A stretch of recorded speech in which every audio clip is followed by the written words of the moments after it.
गया के की या चलो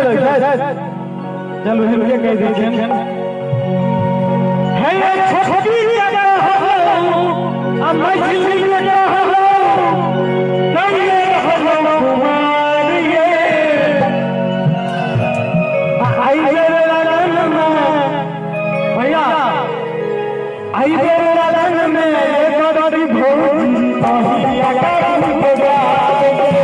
आई तेरे लगन में ये बड़ी भौजी पहिया करम हो गया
एकरा मजा ना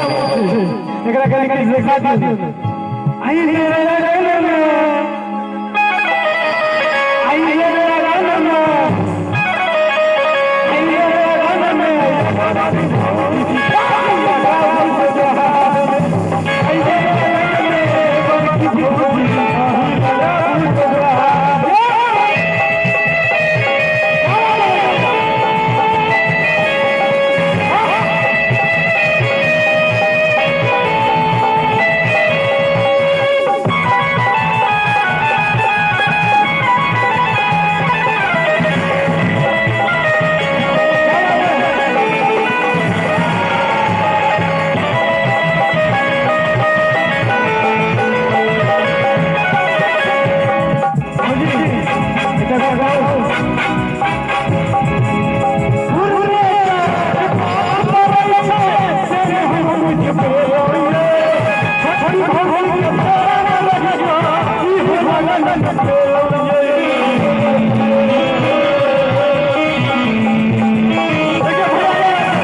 तेरे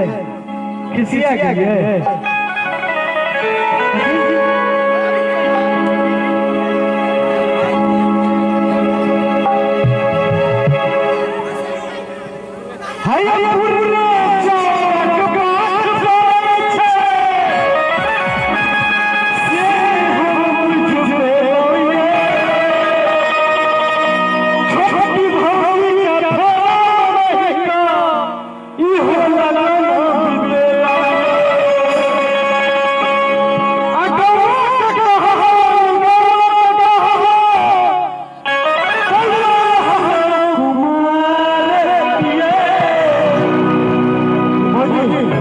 छोटे अंटाना मतलब छती नहीं हो ये अंटाना एकरे आई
मार खा